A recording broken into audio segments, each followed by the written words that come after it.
Bom, eu nasci numa família de protestantes, né, de evangélicos. Meu pai e minha mãe eram da Assembleia de Deus, de Ipiranga. Minha infância toda eu via minha mãe tocando na orquestra sinfônica, a orquestra da igreja. Eu tocava violino e eu ficava olhando, né? Toda criança que tem aptidão cerebral para música fica meio que hipnotizada. Então essa é a memória que eu tenho da minha infância mais tempo. Meu pai era cabeleireiro, era um servo de Deus, e depois meu pai, de tanto se envolver, de tanto querer o evangelho, ele acabou se tornando um obreiro. Chegou a formar uma igreja na favela de Vila Prudente. Foi convidado a pastorear outros lugares no interior, mas não teve muita coragem, pela nossa pressão dos filhos. Minha mãe era aquele tipo da pessoa que topava, que meu pai falasse, vamos para Groenlândia, ela ia, né? Mulher excepcional. E eu fui crescendo nessa atmosfera. Uma coisa que eu via sempre meu pai e minha mãe era conversar.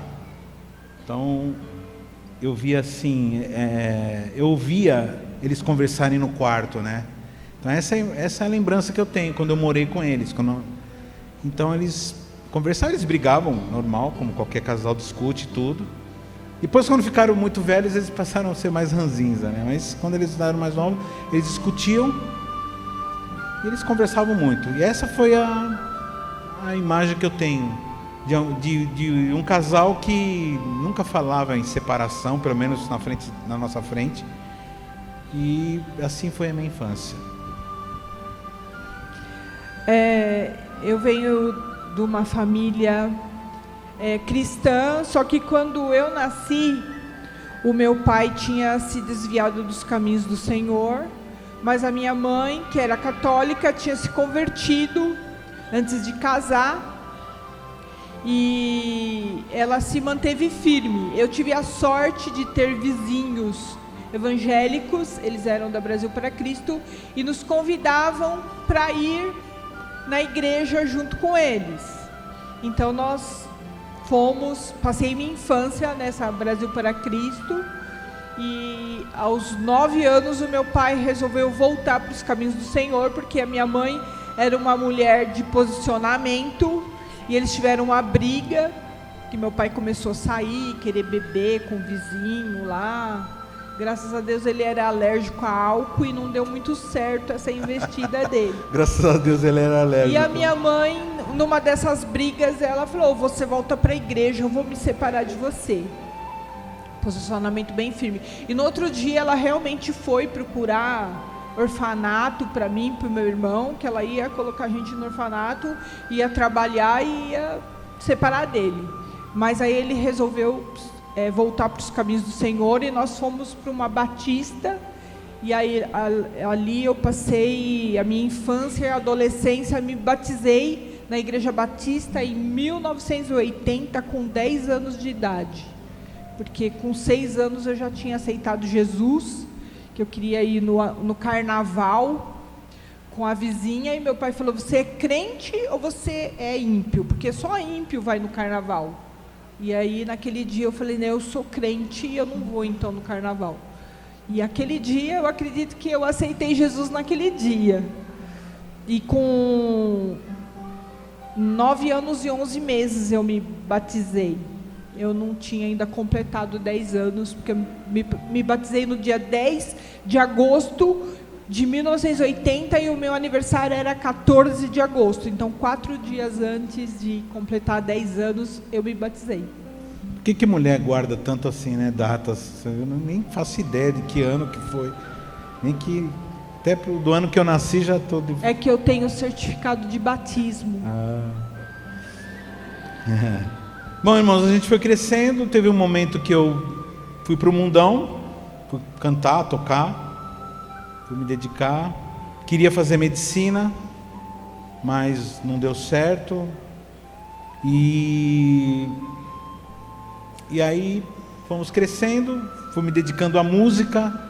Aí chegou um momento que eu estava bem envolvido com música mesmo. E só que chegou uma hora que eu já contei para os irmãos que aquele vazio, né, que não estava adiantando cachaça, não estava adiantando aplauso. E aí foi quando eu tive encontro com Jesus. E bom, o próximo passo já tinha 20 e poucos anos. E aí nesse momento começou a surgir a necessidade, a vontade de ter uma esposa.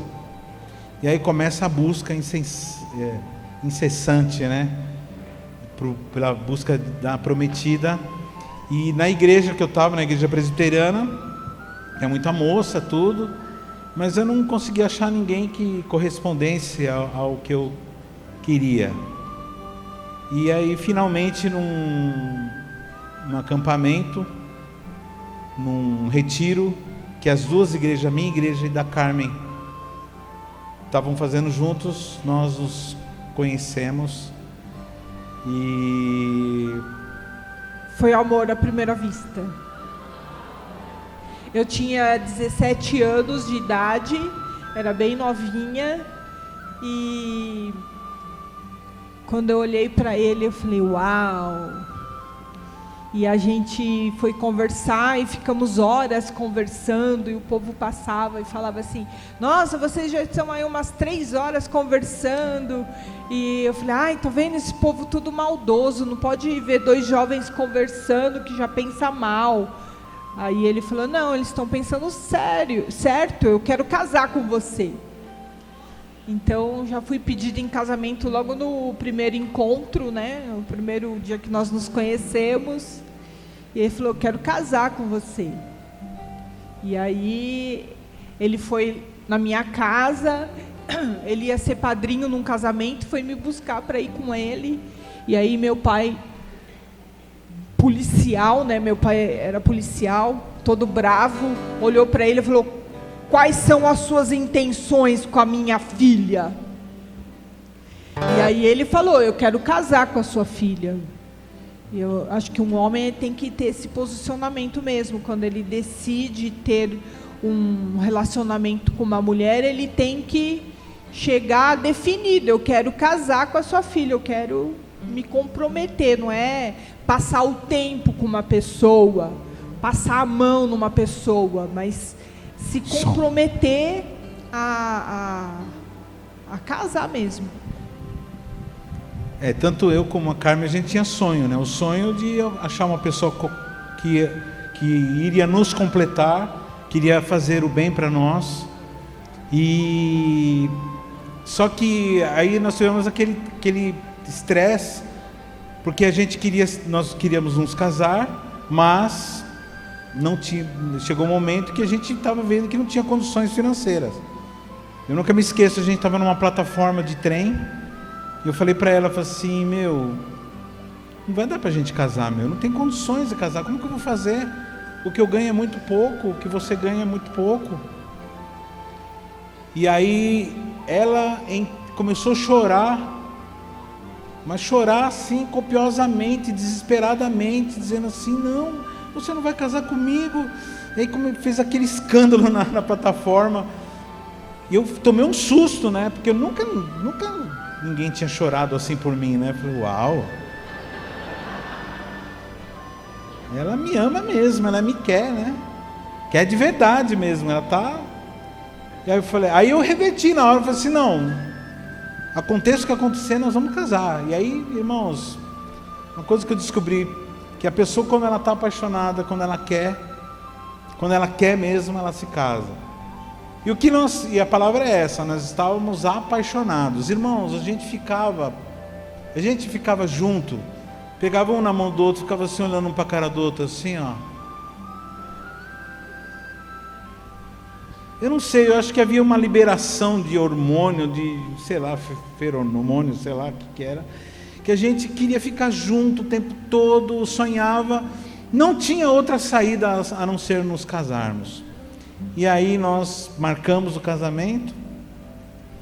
Primeiro ficamos noivos, né? Para começar a preparar as coisas, você tem que ficar noivo, né?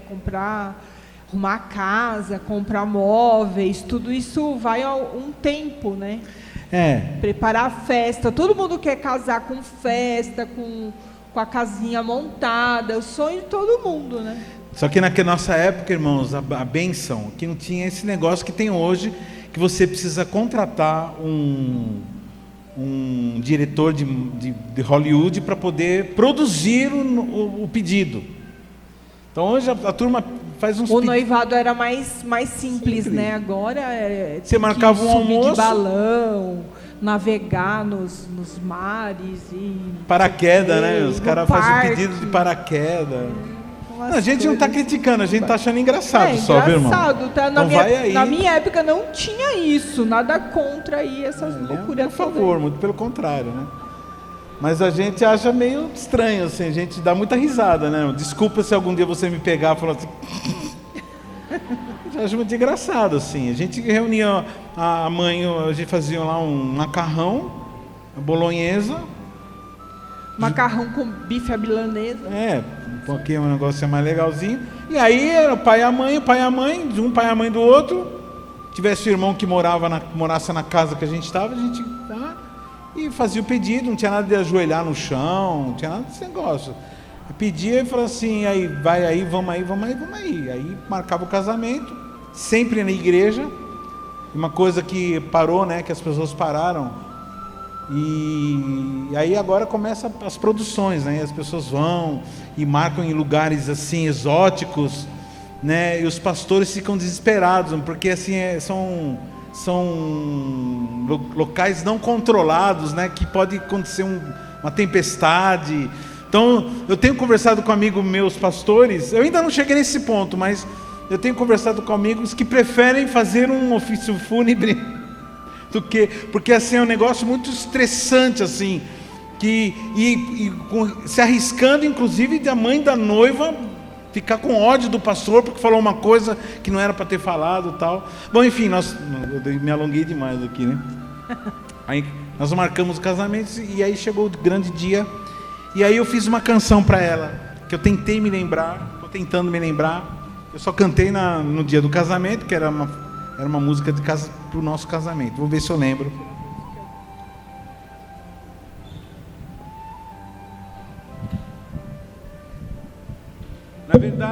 Na verdade, eu fiz duas músicas. Uma música que eu fiz para ela no dia que nós nos conhecemos. Som. No dia que nós nos conhecemos, eu fiz uma música, né, que eu pedi ela em casamento logo no primeiro dia, né? Que foi assim.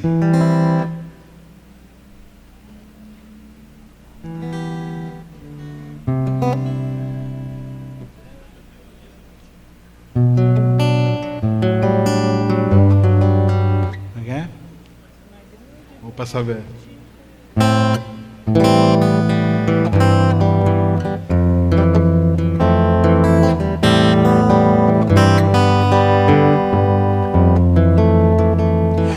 Olhares, no falares tem brisa, sono, brisa, noite, sono, leve rio. Na grande pedra te conheci, Carmen. Viagem curta, uma noite é nada. No olhares, no falares tem brisa, noite, sono, leve grande pedra te conheci, Carmen. Viagem curta, uma noite é nada. Tá vendo? Depois de uma declaração assim, serenata no quarto, tudo, seria impossível não me casar com um homem desse, né? Nos acampamentos eu era meio carnal, eu cantei uma música do mundo para ela, né? Foi assim como ver o mar, a primeira vez que os meus olhos... Cantei uma música para ela. Foi a primeira vez que eu me apaixonei. Muito romântico, né? Mas a gente era da mocidade de presbiteriano, e presbiteriano gosta de zoar com as meninas em acampamento. Aí a gente fazia música tipo assim: se você soubesse, minhas meninas, Quem são esses moços aqui? Fariam para eles uma canção, dizendo que vocês não vivem sem eles. Se vocês soubessem, minhas meninas, quem são esses moços aqui? Andavam 1000 léguas, se esbugalhavam, só para receber deles um breve olhar. Quando nós estamos com muito humor, é recomendável que vocês aproveitem esses breves momentos de benevolência. Quando nós estamos com muito humor, é recomendável que vocês aproveitem. O que é bom dura pouco, por isso nós vamos embora. O que é bom dura pouco. Aí as irmãs gritavam lá de dentro do quarto: obrigado pela benevolência, né? Então a gente tirava um sarro, mas era um desdenho meio assim, desesperado. Mas a gente queria se valorizar com essas músicas aí, né? Enfim, nos casamos. Aí no dia do casamento, é que eu lembro. No dia do casamento, tão sonhado dia, muita coisa pode dar errado. Muitas coisas podem acontecer. O meu buquê não foi do jeito que eu encomendei. O meu arranjo da cabeça não ficou do jeito que eu queria. O botão do meu vestido, ele quebrou. Eu estou falando das coisas que deu errado, né? Mas, graças a Deus, chegamos. A Paulinha, a pastora Paulinha, foi minha dama de honra. Você vê que eu estou ficando velha. Foi minha dama de honra. Não sei se vai aparecer aí. Mas foi muito maravilhoso. E ele fez mais uma música para mim no casamento. Teve coral no meu casamento. Coisa mais linda. Meus avós estavam presentes no meu casamento. Muito legal.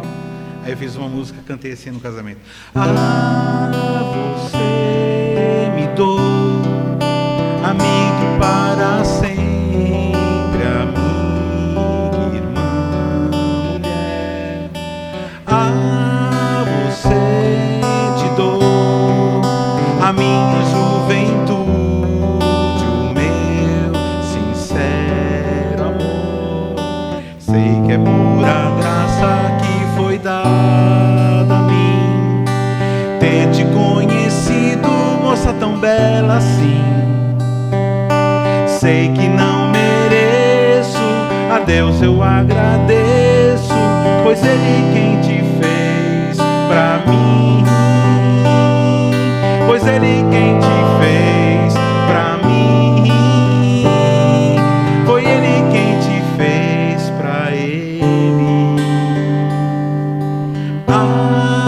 Você me dou, amiga e para sempre, amiga, irmã, mulher. Você te dou a minha juventude, o meu sincero amor. Sei que é pura graça que foi dada a mim, ter te conhecido, moça tão bela assim. Sei que não mereço, a Deus eu agradeço, pois Ele quem te fez pra mim. Pois Ele quem te fez pra mim. Pois Ele quem te fez pra Ele.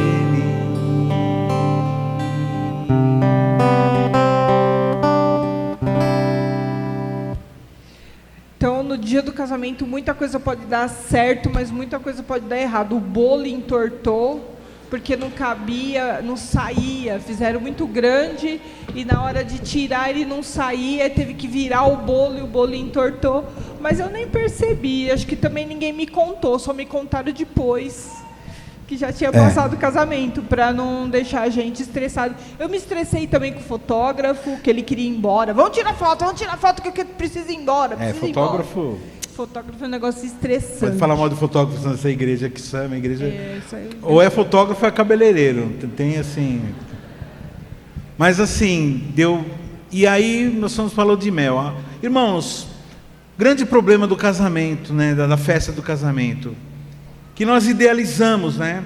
E muita gente, por influência de Hollywood, a gente acaba tendo uma visão errada do que é um casamento. Casamento não é uma festa, mesmo a festa não é para você comemorar um dia especial. Aquele momento, aquela cerimônia do casamento, é uma cerimônia diante de Deus, para confirmar a aliança, para nós. Tanto é que as pessoas que participam do casamento, daquela cerimônia, não são só assistentes, elas são testemunhas de uma grande obra que Deus está fazendo. Então, uma coisa que eu queria chamar a atenção, que casamento, que a família é uma das partes do casal, o casal, né, uma parte dessa família grande que vai morar no céu, né? Logicamente que no céu nós não nos daremos em casamento, mas as pessoas que foram casadas irão, e a Bíblia não dá essa abertura para que nós vamos morar juntos, né? Eu vou continuar com a Carmen, né? Mas assim, aqui nós aprendemos a ser um com alguém. E enquanto nós estamos vivos, nós temos essa possibilidade. Então eu queria dizer o seguinte, que deu tudo errado, deu mesmo, quase tudo errado. E como ela disse, né, o bolo, fizeram um bolo que não cabia na porta, nem na janela, nem em lugar nenhum. Mas estava delicioso, pensa num bolo bom. Minha cunhada, a Idegina, que fez, deu de presente pra gente. Presente. E era de coco com abacaxi. Do jeito que eu gosto. Com creme. Quer me agradar, me dá um bolo de... Maravilhoso aquele bolo. E aí nós fomos para a lua de mel. E a lua de mel, outra ilusão, né, irmãos? Eu não quero que você levante a mão, mas aqui provavelmente tem muita gente aqui que a lua de mel também foi um desastre. E por uma simples razão, porque a gente não sabe fazer lua de mel. O que eu tinha aprendido sobre sexo e sobre toda essa questão de homem e mulher foi no mundo, tudo errado, tudo invertido, não tinha essas informações mais detalhadas. Então nós somos assim com aquela... A maldição das expectativas. E uma coisa, irmãos, que destrói muito casamentos, é que nós entramos no casamento pensando muitas coisas que não correspondem à realidade. Esquecemos que o casamento, na verdade, que aquele momento da cerimônia, né? Aquele momento da cerimônia é o momento de nós, todos nós com Deus. E eu quero confessar uma coisa, assim, agora como ministrador de casamentos, né, como pastor que já fez centenas de casamentos. Irmãos, quando as pessoas ficam... Uma coisa que não me agrada muito, quando as pessoas... Eu não estou dizendo para você não fazer isso, viu, irmão? Quem que for casar aí, fica à vontade, faz o que você planejou aí. Não o que você planejou. Pessoas que escrevem os votos, né? Porque, irmãos, o voto é uma coisa que tem que ser da alma, tem que ser do coração, tem que ser do seu interior, daquilo que você realmente acredita, não um roteiro. Mas eu vou esquecer, então, meu irmão. Então fala aquilo que você sabe, aquilo que está na tua alma, que está no teu coração, aquilo que vai sair realmente dentro de você. Que não foi um roteiro que você copiou do Google, né? E quando, eu não sei se vocês já repararam isso, mas quando as pessoas ficam lendo votos no casamento, eu só fico assim, eu fico assim, tipo, esperando. Aí, quando eu vejo que eles falaram assim, mas é o seguinte, estou aqui, beleza? Estou aqui mesmo e vou ficar aqui. E vou permanecer, custa o que custar, e der o que der, e nós vamos aguentar juntos, nós vamos resolver as coisas juntos. Porque o que parece, e aqui eu já estou começando a pregar, né?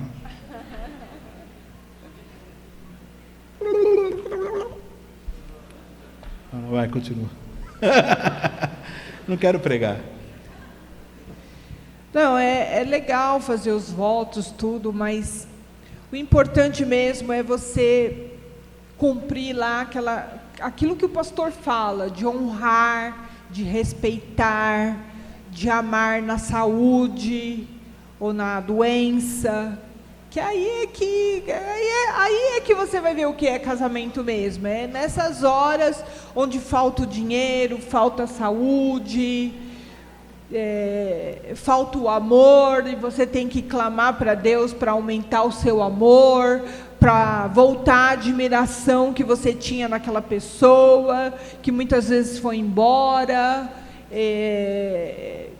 e vem a tentação de você querer adulterar, porque o diabo fala para você que você casou com a pessoa errada, que você merecia uma pessoa melhor, uma pessoa que te elogia melhor, que não pega no teu pé, que não fica pedindo para você lavar a louça, para você limpar a casa, e aí você começa a imaginar que realmente, olha, o diabo tem razão, podia ter casado com uma pessoa mais bonita, mais rica, mais admirável, mais inteligente.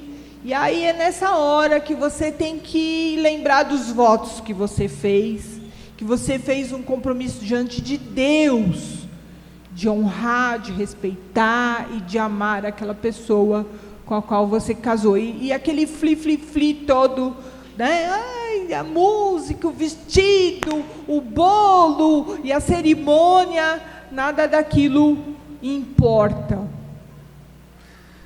E é isso mesmo. Irmãos, para mim, o casamento, o fato de nosso casamento ter acontecido um monte de coisa que não estava previsto e a gente não ficou contente, e também na nossa lua de mel, que não foi aquilo que eu tinha imaginado. Não estou dizendo que foi ruim, foi maravilhoso, uma bênção. Foi bom, a gente estava num hotel fazenda. Foi muito legal. Tinha piscina aquecida, tinha 3 refeições, legal. Maravilhoso, muito bom. Mas assim, não era tudo aquilo que a gente imaginou que ia acontecer. Imaginei o quê? Um filme, entendeu? Um final de um filme de comédia romântica, sei lá, alguma coisa assim, uma loucura. E aí hoje nós agradecemos a Deus por não ter sido perfeito, porque tudo que viesse depois ia ser melhor.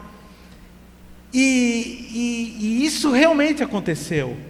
Nós fomos construindo com o tempo e com muito sofrimento, com muito choro. Teve uma época que eu precisei chamar o pastor Paulo, a pastora Ana para nos ajudar, para nos aconselhar. O pastor Paulo e a pastora Ana nos trouxeram um estudo sobre Adão e Eva, quem que eles eram, todo o plano de Satanás para destruir aquele casal, a primeira briga. Então nós começamos a entender que não era assim, que não era do jeito que a gente imaginou, e que nós tínhamos que investir, e que o casamento não era, nós estávamos pensando na lua de mel, só que o casamento ele tem que estar preparado para a lua de mel e por uma beira de um lado de uma cama com alguém enfermo. E nós começamos a ver que talvez nós ajuntássemos o dinheiro para comprar, para fazer uma viagem, e esse dinheiro tivesse que ser gasto com remédio, ou com a recuperação de um filho drogado, ou com alguma coisa, ou com um filho que precisava de tratamento especial. E nós vimos, em muitos momentos nós tínhamos que olhar um para a cara do outro e chorar, e falar um para o outro assim: pode contar comigo, eu estou aqui. Tinha momento, irmãos, que a gente chorava junto, que a gente não sabia o que fazer, porque ninguém nasce sabendo o que fazer, né? Tem até um episódio lá dos nossos filhos chorando, né? Eu acho que cheguei a contar aqui. Sim, a vida de um casal é cheio de altos e baixos, né? Acontece muitas coisas, infertilidade de um casal, doença, filho que morre, tantos imprevistos, abortos que acontecem, e são muitos imprevistos que podem acontecer, um desemprego, que a pessoa fica muito tempo desempregado e não consegue arrumar emprego e tem que ficar dependendo da ajuda das pessoas que têm misericórdia de você.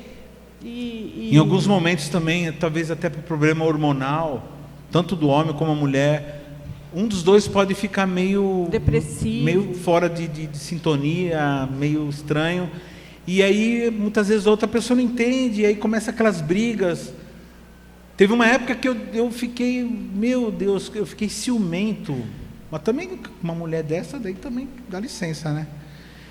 Eu, assim, qualquer cara que olhasse para ela, eu levava eu falava, qual é que é, mano? Desse jeito. Sendo crente, meu. Sim, uma falta de confiança nela, falta de confiança em Deus. E não tratava ela bem. Tem um episódio que ela ficou com hepatite. E eu nunca tinha cuidado de ninguém, irmãos. Eu era um ex-solteiro. E ela ficou doente, e a pessoa quando está com hepatite, ela não tem força para nada. E eu não percebi. Quem único percebeu que você estava com hepatite foi o seu pai, né? Foi meu pai. A gente fez uma mudança e eu não conseguia carregar as caixas, eu me sentia muito mal, assim, que eu não tinha força, depois eu não tinha força para colocar as coisas no lugar, e me sentindo mal, e comecei a vomitar, e aí eu fui falar para ele, me leva no pronto-socorro, eu estou me sentindo muito mal. Ele falou assim, né, essa é frescura sua. E eu fui a pé pro posto de saúde, porque ele não me levou. Então, e passando muito, muito, muito mal. Depois tive que ficar um mês deitada, né? Porque hepatite, se você fizer força, se você se movimentar muito, você pode morrer, né? E aí fiquei um mês de molho. E depois, muitos anos, um mês de molho e muitos anos magoada comigo. Sabe aquela mágoa que fica lá e não resolve, entendeu? Tipo assim, se eu ficar mal, vai me deixar na mão, porque ele não cuida. Então, foram muitos anos para poder reparar isso, para hoje ela ter confiança de que eu vou cuidar. Mas assim, depois de algumas operações que eu fiz depois, e ele foi meu cuidador, então essa parte se restaurou, né? Porque ele cuida muito bem, leva comida para mim, me leva no banheiro, me ajuda a tomar banho, porque quando você faz operação, você fica sem conseguir se movimentar muito bem, né? E ele cuida, lava roupa, faz tudo o que precisa ser feito, então restaura, mas precisei passar pelas operações para poder... Ah, sim, dá para confiar, está cuidando de mim. Irmãos, uma dessas cirurgias que ela fez, eu estava na sala de espera e eu não sei o que acontece com ela demora muito para voltar. Da anestesia. A anestesia geral, ela demora. E ela começou a demorar muito, muito, muito, e eu fiquei numa sala de espera com um camarada, e o camarada se perguntou assim para mim... O que você está esperando? Eu falei assim, minha esposa que está lá, ela está na mesa, ela está na cirurgia. Aí ele perguntou assim, do que ela operou? Eu falei assim, ela operou do estômago, né? Fez bariátrica. Aí o camarada falou assim, eu tenho uma sobrinha que morreu disso. Mano, eu já estava desesperado com essa demora. E a pessoa quando está com medo, ela começa a viajar, né? Eu falei assim, ela morreu, e estão achando uma forma de falar. E aí o cara falou assim, tem gente que não sai vivo dessa mesa. Eu falei assim, e quem você está esperando também? Ele falou assim, minha esposa. Eu falei assim, Aí também. Eu conheço, não conhecia nada, né? Que raiva, rapaz, você está lá... mó doido. E eu ficava me dizendo, tem notícia? Não, ela não acordou ainda. Eu falei assim, não vai acordar nunca, vai ficar eternamente agora, vai perder. A sensação de ter perdido a minha esposa, a perspectiva de perdê-la foi talvez a sensação mais horrível que eu senti em toda a minha vida. E aí eu entendi aquilo que a Bíblia diz, né? Os dois se tornarão uma só carne. como se eu dependesse dela. Uma coisa interessante, que esses dias eu estava comentando com ela, eu falei assim: amor, eu tenho uma dificuldade de orar junto com você. E eu não entendia por quê, né? Eu comecei a pedir para Deus me explicar, assim, por que que eu... Assim, eu oro muito bem sozinho, eu oro quando tá meus filhos juntos, quando tem outras pessoas, eu oro com ela, mas só eu e ela sozinhos, eu tenho uma dificuldade de orar. E aí eu entendi que, pelo fato de eu ser um com ela, orar em voz alta é esquisito. Vocês entenderam? Não. É como se eu estivesse orando no espelho, entendeu? É como se eu estivesse orando em voz alta no espelho. É muito esquisito, porque ela sabe tudo o que eu penso, ela sabe tudo que ela conhece meus defeitos, então ela sabe o que eu vou pedir, ela completa. Eu sei também que ela vai orar. Então é meio estranho, mas isso eu não estou dizendo que você não deve orar, mas depois eu descobri porque a gente acha que então a perspectiva de perdê-la e de aquele nosso acordo, daquela nossa aliança ser rompida e provavelmente eu ter que não ter mais aliança com ninguém, ou ter que renovar com a possibilidade. Naquela época, agora eu já não penso mais nisso.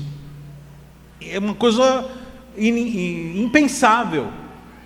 E aí eu me lembrei, irmãos, que o casamento, ele é uma aliança, e ele tem tudo a ver com Deus e com que Deus sempre agiu, como a música do Marcos Witt, de Deus de Pactos. Nosso Deus é um Deus de aliança, um Deus de acordos, né, amor?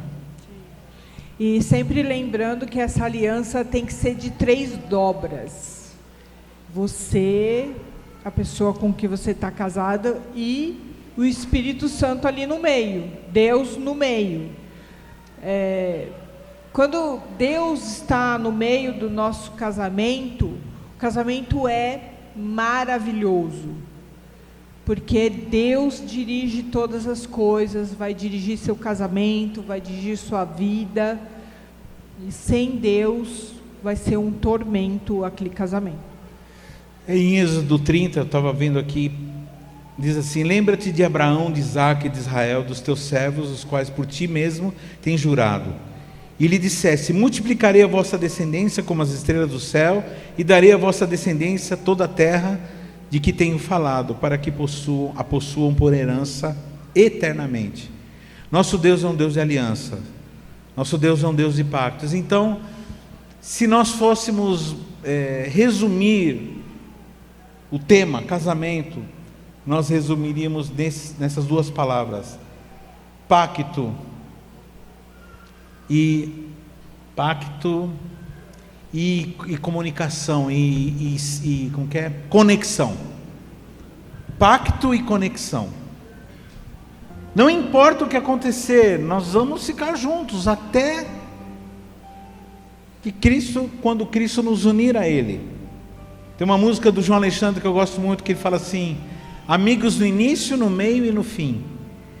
É muito bom ter uma pessoa do lado sabendo que não vai me abandonar, e uma pessoa que eu jamais vou abandonar. Ah, pastor, e se fizer isso, aquilo? Irmãos, quando Paulo fala assim, olha, ele começa a falar do casamento, ele fala assim: mas eu estou falando de Cristo e a igreja. A igreja é a noiva, que mesmo traindo a Jesus, Jesus continuou sendo marido dela.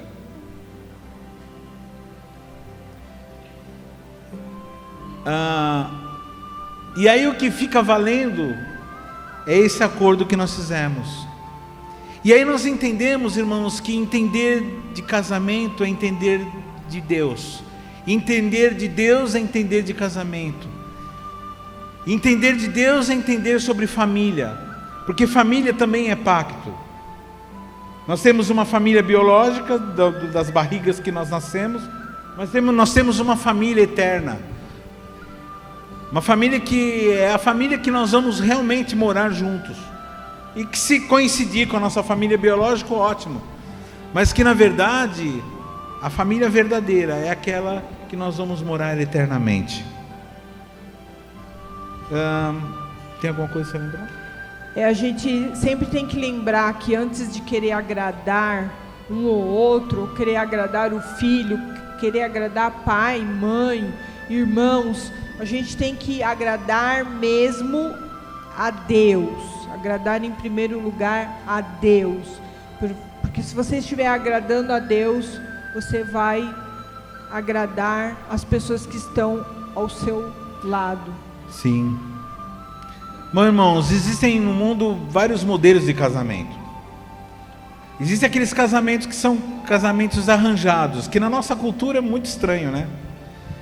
Mas esses casamentos nesses países orientais, que são casamentos arranjados, são envoltos de beleza, envoltos de ternura muitas vezes. E uma vez eu conversei com um oriental que disse assim: como é que funciona essa coisa do casamento arranjado, né? Porque assim, a pessoa não conhece a outra pessoa. Como que a pessoa vai casar com alguém que ela não conhece? E nem a Júlia e o Pedro vão casar, né? Como é que vocês vão, né? Como que isso não é um casamento arranjado? Vocês decidiram por amor, por atração, por carinho pelo outro. Mas esse argumento de como que eu vou casar com alguém que eu não conheço? Então, irmãos, será que vocês se conhecem? Certamente não, irmãos. Certamente não. E é por isso, já comecei o sermão do casamento de vocês agora. E é por isso que aí é onde vale o relacionamento que vocês têm com Deus.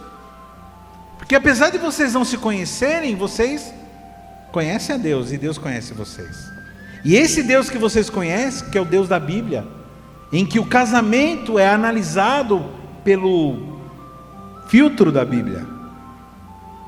E aí esse casamento e o de vocês é um casamento que dará certo. Pastor, qual o casamento que não dá certo? É aquele casamento que não está sendo filtrado, que todos os assuntos, os dramas, os debates não estão sendo analisados através da ótica do pai do casamento, daquele que inventou o casamento. Quantas vezes, né, amor, que nós não sabemos o que fazer e simplesmente nós oramos. Quando ela não conseguia me perdoar e eu não conseguia a perdoar, porque nós fizemos muita barbaridade um com o outro. Vocês ouviram aqui, a gente não vai falar para não chocar vocês. Mas não precisa, irmãos, é só você ver o testemunho do que você presenciou na tua casa, vendo o teu pai e tua mãe brigando. Ou você mesmo presenciou você mesmo nos dramas da vida. E quando que nós conseguimos nos acertar? Porque nós somos extremamente espertos, não, irmão, nada disso. Porque a gente simplesmente reconheceu que a gente não sabe. A gente não sabe.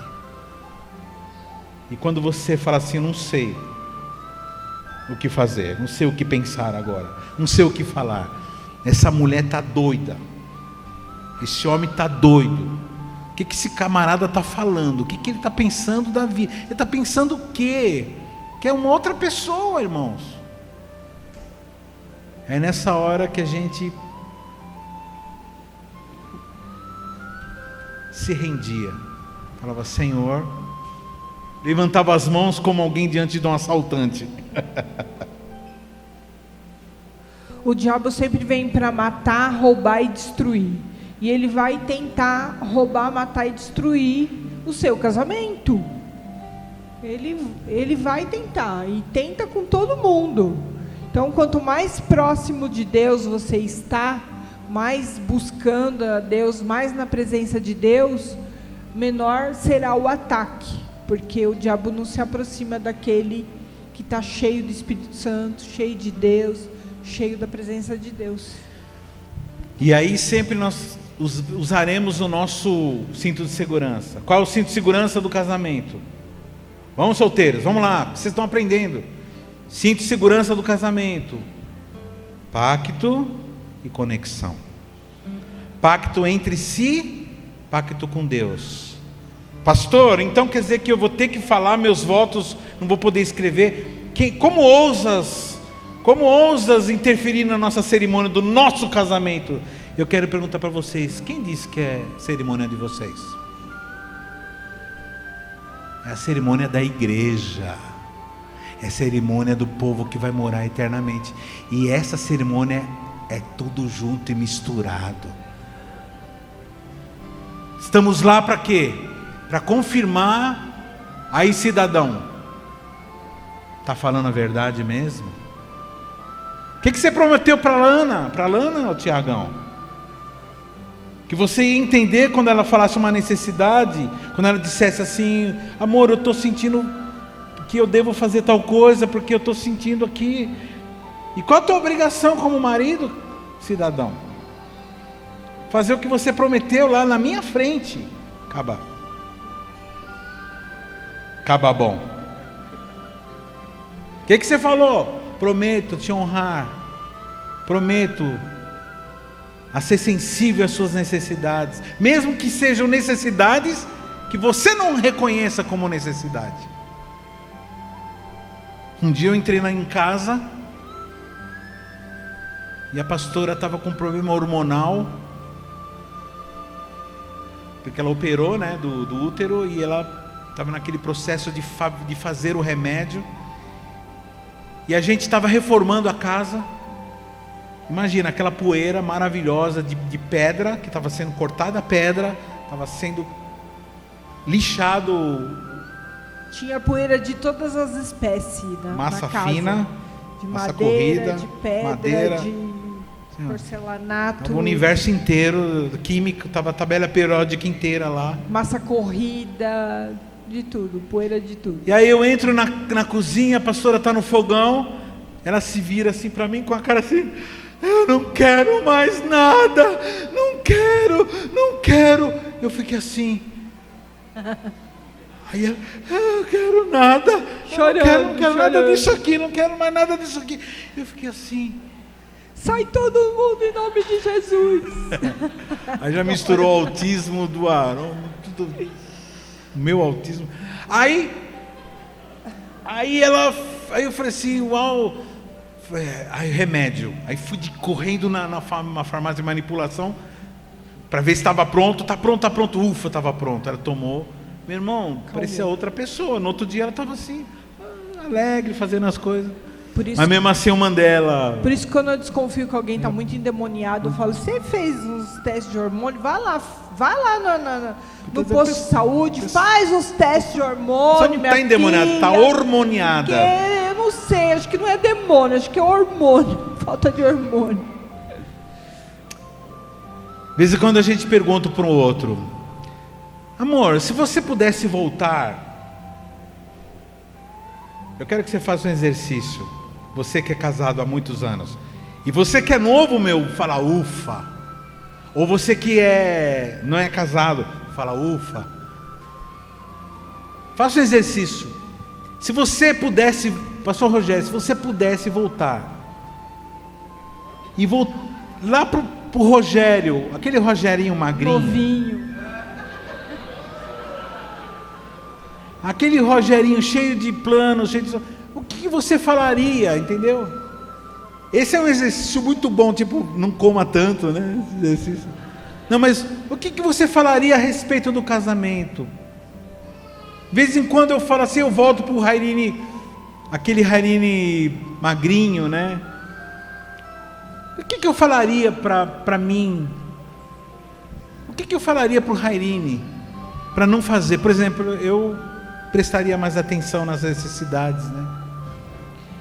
Eu, voltando lá para a Carminha, de 19 anos, eu falaria: não coma feito um homem, nunca, para não engordar. Não coma feito um homem. Mulheres não comam nunca feito um homem, aquele pratão assim, jamais. Repetir, mulher não pode repetir prato, mulher não pode repetir sobremesa, viu, mulheres? Primeiro conselho, Amor, não nós engordem. Elas gostaram. A forma mais rápida de um pastor perder ovelhas é assim, falando esse tipo de coisa. Carmen, seja crente, Carmen. Se converta. Leia mais a Bíblia. Faça mais devocional. Ouça mais a voz de Deus. Tira os demônios do teu corpo. Porque até uma certa época eu acho que era muito endemoniada. Mesmo frequentando igreja e era endemoniada. Tinha os demônios que me atormentavam muito e atrasaram muito a minha vida. E esses conselhos eu daria. Fica mais perto de Deus, que quanto mais perto você estiver de Deus, melhor vai ser sua vida. Porque se Deus é um Deus de pactos e de conexão, não tem como você viver em pacto e conexão sem Deus. Dá para entender isso? Que é com Ele que nós aprendemos os pactos, as conexões. Esses dias eu estava pensando, tem um irmão na nossa igreja, não vou falar o nome dele, alguns irmãos sabem de quem eu estou falando, que ele tem uma esposa doente, ela é enferma mentalmente, e eu já vi pessoas perguntando para ele por que ele não interna ou não abandona e não deixa, porque essa pessoa praticamente não reconhece mais. Se hoje você chegar na maioria dos conselheiros evangélicos, ditos evangélicos, pastores, e você perguntar uma coisa dessa, a pessoa nem reconhece mais você. Pastor, a pessoa nem reconhece, a minha esposa não me reconhece mais. E o que você quer, meu irmão? Eu quero poder ficar com outra pessoa. Muitos pastores dariam um conselho seguinte: não, meu irmão, segura a onda, você tem que primeiro se divorciar, né? Para depois ficar com outra pessoa. Esse seria o conselho. Irmão, a outra pessoa pode não lembrar de você, mas você sabe quem ela é. Né, Gil? Talvez a mamãe não lembre, talvez chegue um momento que não vai mais lembrar. Mas você lembra dela. E ela é a tua mãe. Então esses pactos que nós temos são pactos de gente que tem honra. Que nós vamos ficar juntos até na hora que papai levar. Ou me levar ou levar ela. Um dia a pastora chegou para mim e falou assim: eu descobri, eu acho que eu não te amo mais. Lógico, né? Só dava na trave, só pisava na bola. Aí eu cheguei, peguei ela e levei lá para o pai dela, o polícia. Eu era corajoso, né? Aí eu falei assim: o que foi? Eu falei assim: eu vim devolver sua filha. Mas por quê? Porque ela disse que não me ama mais. Aí meu sogro falou assim: olha, primeira coisa, não aceitamos material usado, danificado. Material danificado, não aceitamos devolução. Não tem devolução. Segunda coisa, vocês criam vergonha na cara, volta para casa de vocês e entra lá no quarto e chora tudo que tem que chorar e conversa tudo que tem que conversar, porque vocês não fizeram acordo de pacto diante de homens, vocês fizeram um acordo diante de Deus. Deixou de amar, volta a amar. Foi o conselho dele. Você amava antes de conhecer? Não. Aí você conheceu, começou a amar. Agora deixou. Então agora volta de novo. Simples assim. Eu quero que nessa tarde todos os casais e todos os solteiros que estão aqui hoje façam um pacto com Deus e nunca na vida falar então é melhor nós nos divorciarmos. Porque se o divórcio é uma possibilidade, então certamente vai ter um momento que ele vai ser usado, essa possibilidade. O divórcio tem que ser uma coisa, é uma impossibilidade dentro do casamento. Não existe essa escolha. Isso é uma escolha para ímpios, para pessoas que não entenderam o Evangelho. Ah, mas eu vou morrer. Então você vai morrer, vai morrer e depois vai para o céu. Mas eu vou ter que aguentar esse traste aí. Então, meu irmão, denuncia para a polícia, vai para a cadeia, a não ser que a pessoa te traia. Mas aí a Bíblia fala para perdoar. Tem cláusulas excetivas, mas o divórcio ele não entra em jogo. E por que as pessoas divorciam? Porque elas casam-se já crendo nessa possibilidade. Elas admitem essa possibilidade. O que Deus uniu, não separe o homem, e o conselho de todo pastor sempre deve ser das pessoas continuarem juntas. Você pode falar, você tem o direito de separar, caso o seu marido esteja te batendo, te maltratando, te ferindo emocionalmente, só que você não pode casar de novo. E aí muitas pessoas não querem ficar sem ter uma pessoa com quem se relacionar, e acaba até passando por esses abusos verbais, emocionais e até físicos, por conta de não querer ficar sozinha. Mas o nosso conselho é sempre: Deus odeia o divórcio. Então, que Deus uniu, não separe o homem. Creia na conversão do seu cônjuge. Creia que Deus restaura, que Deus pode modificar as pessoas. Construa o teu casamento com essa base. É a casa construída na rocha. Você tirando essa possibilidade e se unindo a Deus, aí a família é estruturada. Nós vamos aprendendo. Bom, irmãos, estamos caminhando para o final. E depois de tantos anos, hoje nós temos acordos intrínsecos entre nós. E a cada dia nós vamos fazendo acordos. Isso não quer dizer que não acontece problema. Principalmente a pastora, ela me maltrata muito, irmãos. Eu vou aproveitar que estou falando com vocês. Eu deixei a louça da noite para ele lavar. Ele fala assim: acumulo do dia inteiro, aí sobra tudo para mim à noite. É espertinho, olha só. Ela falou assim, ó.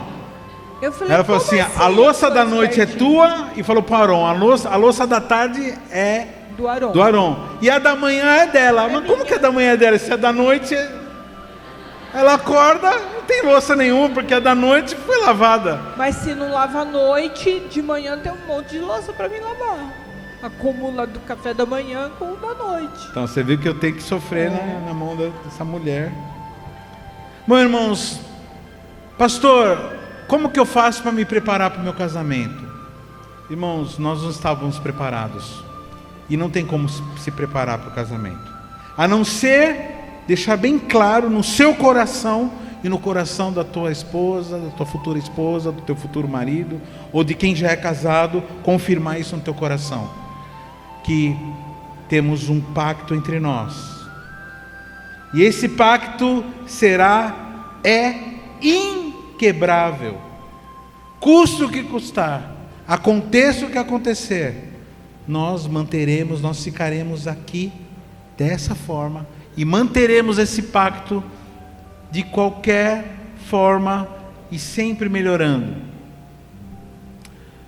Hoje a gente vive em paz. Passando as coisas aí atrás. Eu não sou o marido que eu pensei que eu ia ser. Eu não estava preparado para nada disso, nada do que aconteceu de ruim.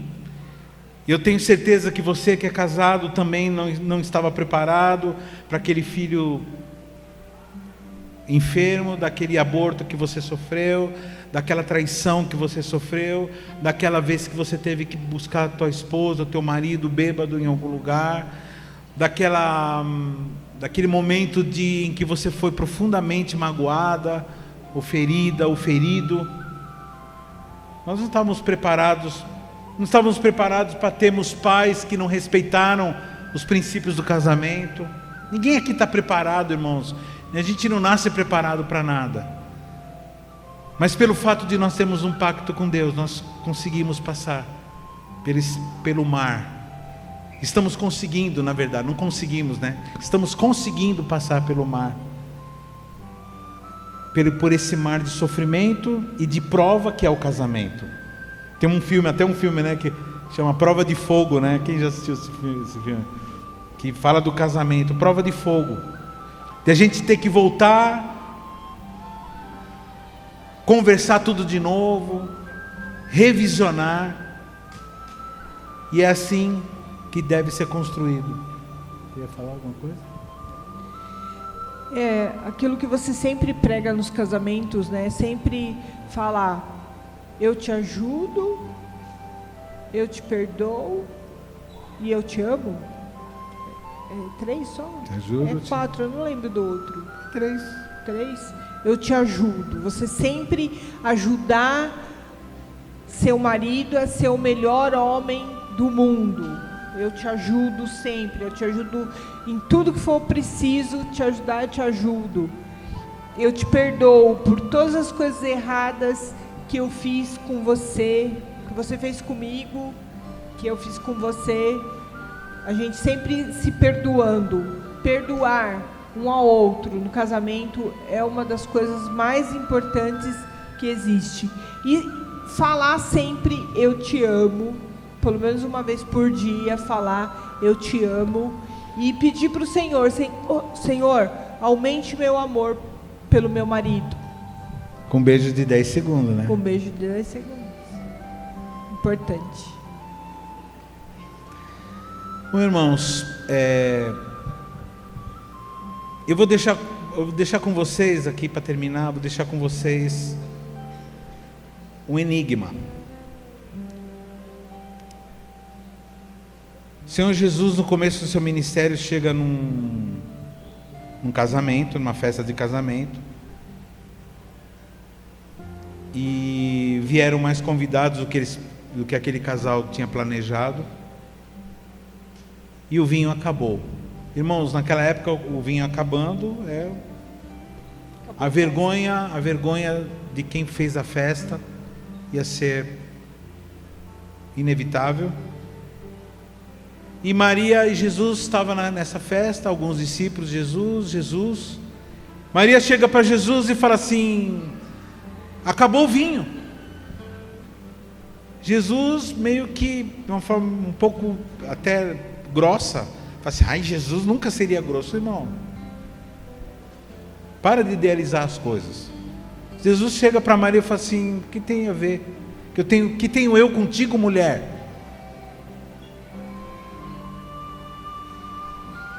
E ele diz assim: não chegou ainda a minha hora. Que história foi essa? Que conversa é essa?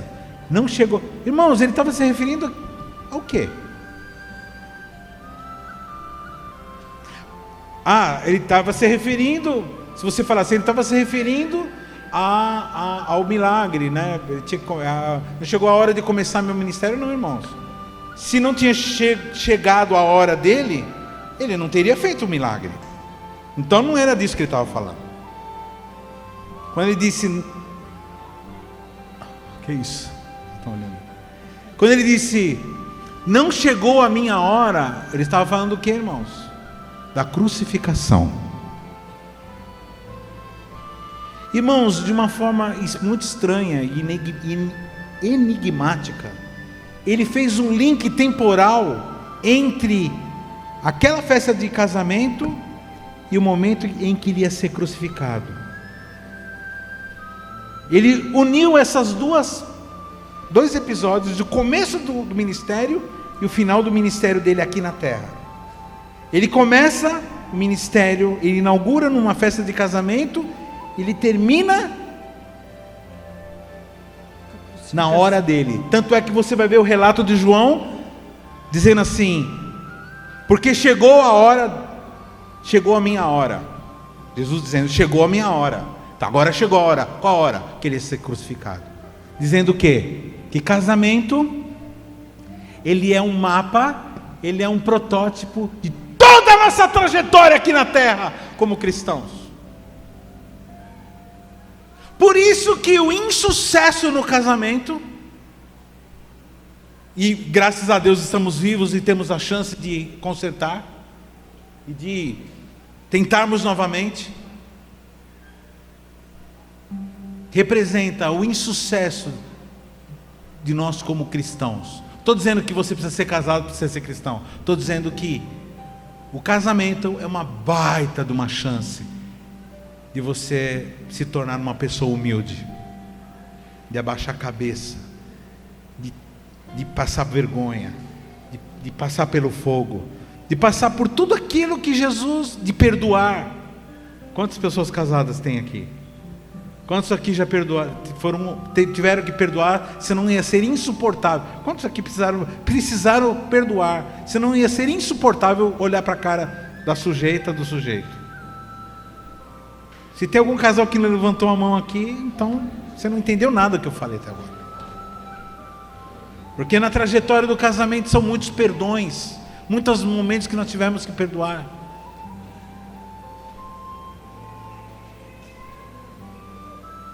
O casamento, quando eu penso no meu casamento agora, a partir de agora, depois dessa palavra de hoje, depois dessa conversa, eu vou pensar que nós temos um ministério.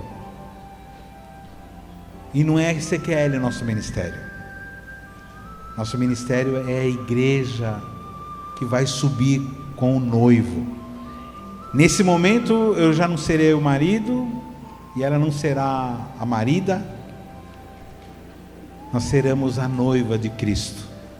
E vai ter um momento que nós vamos nos unir a Ele, irmãos, em casamento. Grande é esse mistério, mas eu não me refiro ao homem e mulher, eu me refiro a Cristo e a igreja. Olha para o teu irmão do lado assim: se você não entender a cruz, se não entender a cruz, se você não receber a revelação da cruz, se você não receber a revelação você não entendeu o cristianismo. Você não entendeu o cristianismo. E o casamento, e a família, é a oportunidade, que Deus nos dá, para entendermos a cruz. Sem cruz não existe cristianismo, e sem cruz não existe casamento. O que é cruz? É quando você deixa você mesmo, coloca você em segundo plano e coloca Jesus em primeiro plano. Não é a tua esposa, teu marido em primeiro plano, é Jesus em primeiro plano. Jesus estando em primeiro plano, você vai considerar o seu irmão maior que você vai considerar teu líder maior que você vai considerar seu discípulo maior que você. Canta aquela música: estamos com as lâmpadas cheias, vivendo como se fosse hoje. Você manda. O dia que a espera termina e ver o nosso noivo chegar. O noivo chegar, o noivo chegar.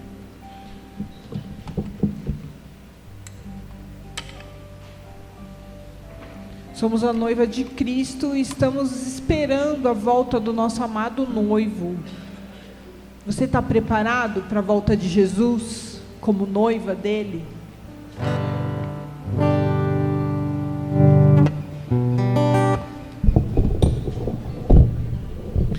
Ei, ei, ei, ei.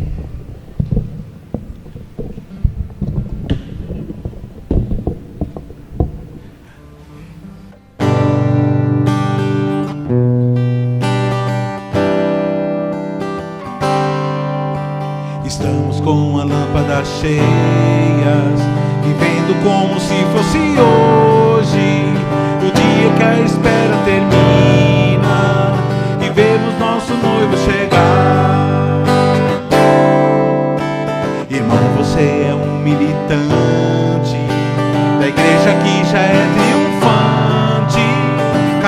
para frente, não olhe o que você deixou para trás. Não olhe para trás, não olhe para trás, não olhe, não olhe, não olhe para trás, não olhe para trás, não olhe para trás, não olhe para trás, não olhe, não olhe, não olhe, não olhe para trás. Cristo, nosso noivo amado, Cristo, nosso noivo amado, te esperamos com as lâmpadas cheias de tua unção. Estamos com a lâmpada cheia, vivendo como se fosse hoje, o dia que a espera termina. Vivemos nosso novo chegar. Irmão, você é um militante da igreja que já é triunfante. Caminhe para frente, não olhe o que você deixou para trás. Não olhe para trás, vamos lá. Não olhe para trás, não olhe, não olhe, não olhe para trás, não olhe para trás, não olhe para trás, não olhe para trás, não olhe, não olhe, não olhe, não olhe para trás.